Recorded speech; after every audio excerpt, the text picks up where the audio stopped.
태초에 하나님이 천지를 창조하시니라. 모든 이야기의 시작, 창세기입니다. 하나님께서 빛이 있으라 하시니 6일 동안 창조된 세상이 시작되었습니다. 그 완벽한 과정 속에서 하나님은 해와 달, 하늘과 바다, 육지와 식물을 창조하시고 그 모든 만물 가운데 인간을 특별하게 창조하셨습니다. 하나님의 손길로 흙으로 빚어진 아담은 하나님의 순결을 통해 생기가 생겨났고 에덴 동산의 아름다움 속에서 하와와 함께 생명을 누리게 되었습니다. 그러나 완벽했던 시작은 아담과 하와의 불순종으로 인해 무너지고 맙니다. 뱀의 유혹에 넘어가 선악과를 먹음으로써 죄가 세상에 들어왔고 인간의 본성은 변하게 되었습니다. 이로 인해 복된 에덴 동산에서 쫓겨남으로써 인간은 새로운 삶의 여정을 시작해야 했습니다. 이와 같은 이야기는 죄가 어떻게 인간의 본성을 변화시켰는지를 보여주며 동시에 하나님께서 여인의 후손을 통해 다시 구원을 이루실 것을 약속하신 원시 복음을 상기시켜줍니다.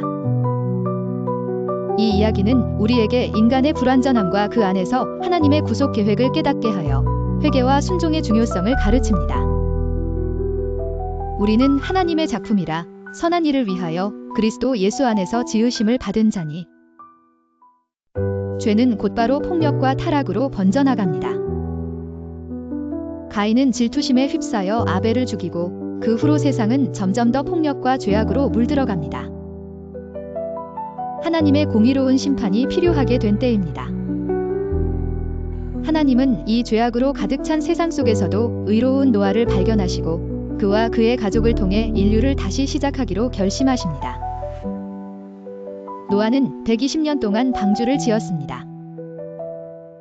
그의 신실한 믿음과 끈기는 방주와 함께 물에 뜨기 전까지 지속됩니다. 동물들이 질서 있게 방주로 들어가는 모습은 하나님께서 자연과 인간을 향한 신실한 계획을 보여줍니다. 40일 밤낮으로 폭우가 쏟아지는 가운데 방주는 하나님의 보호 아래 안전하게 지켜집니다. 무지개는 하나님의 언약을 상징합니다. 이는 하나님께서 다시는 홍수로 세상을 멸하지 않겠다고 약속하신 표입니다.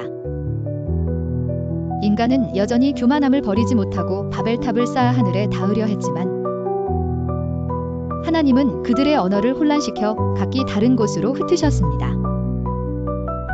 인간의 교만은 여전히 존재하지만 하나님의 공의와 자비는 영원합니다. 하나님은 공의로 심판하시며 자비로 구원하십니다. 나는 세상의 빛이니 나를 따르는 자는 어둠 속에 다니지 않고 생명의 빛을 얻으리라. 모든 인간이 실패했을 때 하나님은 한 사람, 아브라함을 부르십니다.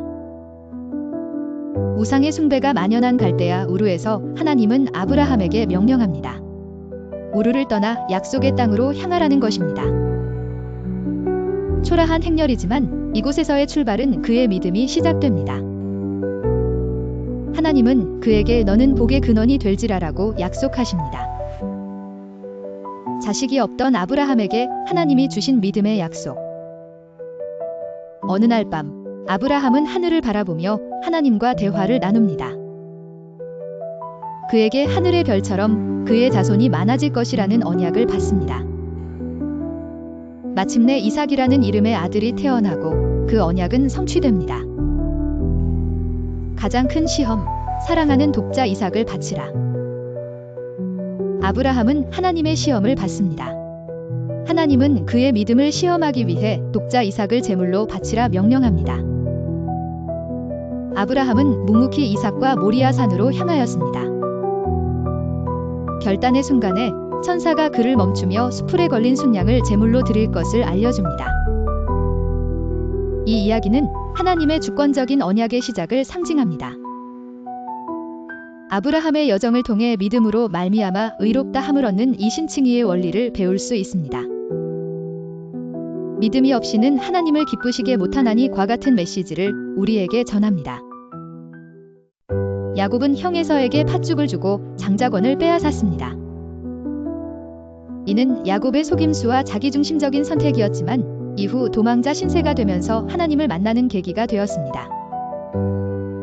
베델에서의 사닥다리 꿈은 야곱에게 하나님의 뜻을 확인시켜주는 중요한 순간이었습니다. 또한 약복강에서 천사와의 씨름을 통해 이스라엘이라는 이름을 얻어 하나님의 선택된 자로서의 정체성을 회복하게 됩니다. 야곱의 아들 요셉은 여러 어려움을 겪었습니다. 형들에게 팔려 노예가 된 후에도 비전과 꿈을 잃지 않았고 마침내 이집트의 총리가 되어 가족을 구하게 됩니다. 그의 삶은 고난 속에서도 하나님의 섭리가 어떻게 작용하는지를 보여줍니다. 창세기의 마지막 메시지는 인간은 악을 행하려 했으나 하나님은 그것을 선으로 바꾸셨다는 것입니다.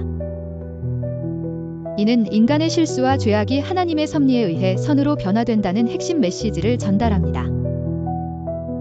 창세기를 통해 우리는 하나님의 창조와 인간의 타락, 그리고 끊임없이 이어지는 구원의 섭리를 확인할 수 있습니다. 그러나 이야기는 여기서 끝나지 않습니다. 다음 시간에는 애굽 노예들의 고통과 모세의 등장, 그리고 기적적인 해방의 여정이 담긴 출애굽기로 여러분을 초대합니다. 이야기의 교훈, 하나님의 섭리는 인간의 불완전함을 넘어 역사하십니다.